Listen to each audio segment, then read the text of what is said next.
다니엘 2장 14절에서 23절입니다. 키워드는 다니엘의 대응, 지혜로운 말, 하나님의 주권과 위로입니다. 그때 왕의 근위대장 아리옥이 바벨론 지혜자들을 죽이러 나가매 다니엘이 명철하고 슬기로운 말로 왕의 근위대장 아리옥에게 물어 이르되 왕의 명령이 어찌 그리 급하냐 하니 아리옥이 그 일을 다니엘에게 알리매 다니엘이 들어가서 왕께 구하기를 시간을 주시면 왕에게 그 해석을 알려드리리이다 하니라. 이에 다니엘이 자기 집으로 돌아가서 그 친구 하나냐와 미사엘과 아사랴에게 그 일을 알리고 하늘에 계신 하나님이 이 은밀한 일에 대하여 불쌍히 여기사 다니엘과 친구들이 바벨론의 다른 지혜자들과 함께 죽임을 당하지 않게 하시기를 그들로 하여금 구하게 하니라. 이에 이 은밀한 것이 밤의 환상으로 다니엘에게 나타나 보이매 다니엘이 하늘에 계신 하나님을 찬송하니라. 다니엘이 말하여 이르되 영원부터 영원까지 하나님의 이름을 찬송할 것은 지혜와 능력이 그에게 있음이로다. 그는 때와 계절을 바꾸시며 왕들을 패하시고 왕들을 세우시며 지혜자에게 지혜를 주시고 총명한 자에게 지식을 주시는도다. 그는 깊고 은밀한 일을 나타내시고 어두운 데 있는 것을 아시며 또 빛이 그와 함께 있도다. 나의 조상들의 하나님이여 주께서 이제 내게 지혜와 능력을 주시고 우리가 주께 구한 것을 내게 알게 하셨사오니 내가 주께 감사하고 주를 찬양하나이다. 곧 주께서 왕의 그 일을 내게 보이셨나이다 하니라. 아멘.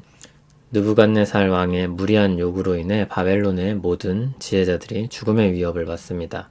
다니엘과 세 친구도 예외가 아니었습니다. 왕의 근위대장 아리옥이 명령을 받고 바벨론 지혜자들을 죽이러 나섭니다.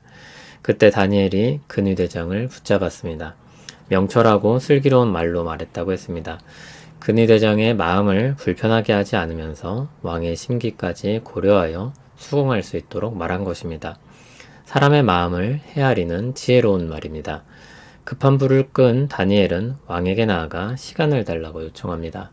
그리고 그는 집으로 돌아가서 친구들에게 그 일을 알리고 함께 기도합니다. 하나님은 다니엘에게 나타나십니다. 다니엘은 하나님을 찬송합니다. 다니엘은 믿음으로 고백합니다. 하나님은 왕들을 패하시기도 하시고 세우시기도 하신다고 또 지혜자에게 지혜를 주시는 분이라고 고백합니다. 깊고 은밀한 일을 나타내시고 어두운 데 있는 것을 아신다고 했습니다. 그리고 지금 그들에게 중요하고 필요한 것, 그들이 구한 것을 알게 해주셨음을 감사하며 찬양했습니다.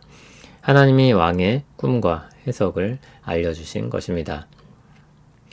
오늘 말씀을 통해 우리는 사람을 향한 말과 하나님을 향한 다니엘의 말을 주목해서 보게 됩니다. 사람에겐 지혜로운 말로 말했습니다. 우리가 옳은 것을 주장하려고 할 때 쉽게 놓치는 것이 있습니다. 상대방의 마음을 헤아리지 않는 것입니다. 그럴 때 이기는 것에 너무 몰두하여 상대방의 마음의 문을 닫아버리게 하고 상처를 주곤 합니다. 성경에서 가르치는 지혜로운 말은 사랑을 담은 말입니다. 이것은 처세술과는 다릅니다. 상대방을 설득하고 이기기 위한 방법이 아니라 상대방에게 내 의사를 전달하고 진리를 지키려고 하면서도 상대방의 마음을 헤아리는 것입니다. 수단과 방법을 가리지 않고 상대방의 약점을 파고들어 마음을 무너뜨리는 것이 아닌 것입니다. 배려하고 친절하게 하나님께로 이끄는 것입니다. 지혜로운 말은 그래서 사랑이 있어야 할 수 있습니다. 하나님께는 은혜를 구하는 말로 그리고 찬양의 말로 말합니다. 하나님 앞에 합당한 말로 말한 것입니다. 하나님이야말로 주권자이시며 지혜의 근원이십니다. 그러므로 하나님을 향한 경외심이야말로 가장 지혜로운 마음입니다. 주권과 지혜를 가진 분께 나아갈 때 우리가 무엇을 주장할 수 있으며 무엇을 가르칠 수 있겠습니까? 모든 것을 자기 손 아래 두시고 모든 것을 헤아리시는 지혜자 앞에 그저 긍휼을 구하고 도움을 요청할 뿐입니다. 그리고 그 위대하심을 높이고 또 높이는 것입니다. 다니엘은 홀로 기도하지 않았습니다. 믿는 친구들과 함께 기도했습니다. 믿는 사람들은 함께 서로를 위해 기도해야 합니다. 다니엘은 그렇게 지혜로운 말로 재앙을 멈추고 하나님의 은혜로 있는 다리가 되었습니다. 브라이언 채플 목사님은 일반 대학교에서 대학원 과정을 밟을 때 졸업이 막히는 어려움을 당했다고 합니다. 졸업 논문을 쓰는 때였습니다.